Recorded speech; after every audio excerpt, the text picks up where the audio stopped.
दोस्तों मैं शाहरुख खान।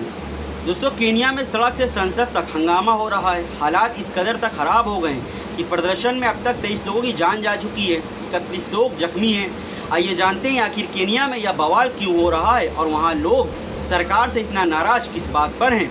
दोस्तों आगे बढ़ने से पहले हमारे इस यूट्यूब चैनल को सब्सक्राइब करें, इस वीडियो को लाइक और शेयर करना ना भूलें। अब बढ़ती अपने आज की खबर की तरफ। दोस्तों केनिया में मंगलवार को नाइट टैक्स बिल के खिलाफ हज़ारों लोग सड़कों पर उतर आए थे।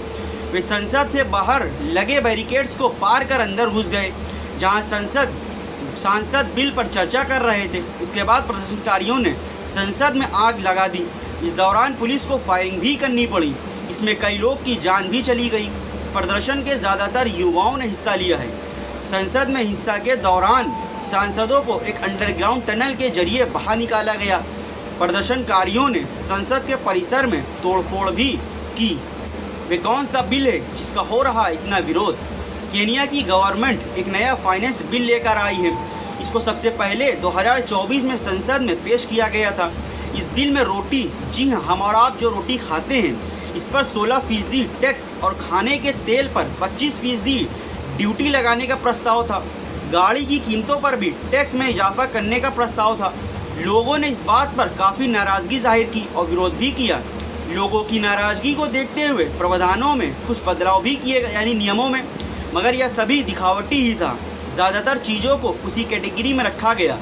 डिजिटल पेमेंट्स करने पर 5% का टैक्स लगा। अनाज, चीनी, खाने के तेल जैसी चीज़ों पर भी टैक्स की बढ़ोतरी हुई। 50 से ज़्यादा बेड, यानी जिस हॉस्पिटल में 50 से ज़्यादा बेड हैं, उस हॉस्पिटल पर 16% टैक्स लगाया गया। क्या केनिया में भारतीय नागरिक भी फंसे हुए हैं? ये एक बहुत बड़ा सवाल है। आपको बता दें, केनिया में भारत के करीब 20,000 लोग रहते हैं। यहाँ पर हिंसक प्रदर्शन की वजह से लोगों को जीना दुश्वार हो गया है। अगर ऐसा ही परिस्थितियाँ बरकरार रहीं तो भारत अपने नागरिकों को बाहर निकालने के लिए कोई अहम फैसला कर सकता है। पहले भी हिंसा से ग्रस्त देशों में भारत अपने नागरिकों को बाहर निकालने के लिए एड़ी चोटी का जोर लगा रहा है, यह लगाता रहा है। वहीं भारत सरकार ने अपने नागरिकों के लिए एडवाइजरी भी जारी की है। इसमें कहा गया कि केनिया में रह रहे सभी हिंदुस्तानी गैर जरूरी यात्रा करने से परहेज करें, यानी बेवजह बाहर घर से ना निकलें।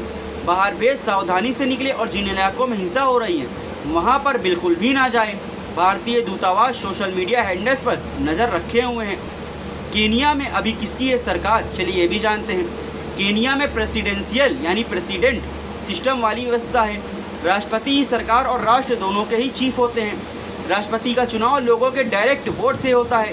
पिछला राष्ट्रपति चुनाव अगस्त 2022 में हुआ था। इसमें लोगों ने विलियम रूटो का भरोसा जताया था। विधायिका की शक्ति सांसद के पास में है।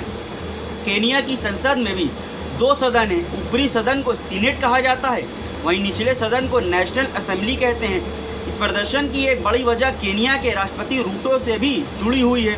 रूटो 2022 का जब चुनाव लड़ा था तो उनका अहम मुद्दा गरीबी ही था। उन्होंने कहा था कि उनकी ज़िंदगी गरीबी में बीती है। बचपन में उनके पास चप्पल और जूते भी नहीं थे जिन्हें पहनकर वह स्कूल जा सकते थे।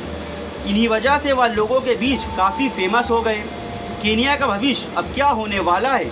अब अगर केनिया के भविष्य के बारे में बताएं तो राष्ट्रपति विलियम रूटो ने बुधवार को अपने फैसले में अचानक बदलाव कर दिया और कहा कि वह फाइनेंस बिल पर साइन नहीं करेंगे। क्या ये केनिया में जो उपद्रव हो रहा है उसको लेकर बदलाव किया गया है? वो पहले लंबे समय से कहते हुए आ रहे हैं यह देश की अर्थव्यवस्था के लिए बहुत ज़रूरी है। रूटो ने देश के नाम अपने संशोधन में या अपने संबोधन में कहा, केनिया के लोगों की बात को ध्यान में सुनने के बाद मैं इस फाइनेंस बिल पर साइन नहीं करूंगा और बाद में इसे वापस ले लिया जाएगा। आपको बता दें, केनिया की आर्थिक स्थिति अभी कुछ ज़्यादा सही नहीं है। सरकार को इंटरनेशनल कर्ज भी चुकाना है। इसकी वजह से बजट काफ़ी घाटे में जा रहा है। सरकार चाहे कोई भी हो, उसे अर्थव्यवस्था से सुधार के लिए कठोर फैसले लेने होंगे। अब देखना यह होगा कि लोग इन कठोर फैसलों के लिए कितना तैयार हैं।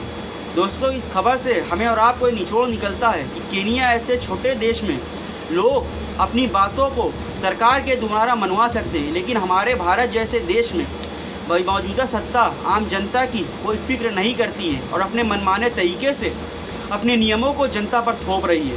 दोस्तों आपको वीडियो कैसा लगा नीचे कमेंट करके हमें ज़रूर बताएं और हाँ वीडियो आपको अच्छी लगी हो तो इस वीडियो को लाइक और शेयर करना ना भूलें। साथ ही इसी तरह की खबरें देखने के लिए अभी आप हमारे यूट्यूब चैनल को सब्सक्राइब कर लें। दोस्तों इसी तरह कुछ और न खबरें हम आपके लिए लेकर आएंगे। अभी आप हमें इजाज़त दें। जय हिंद।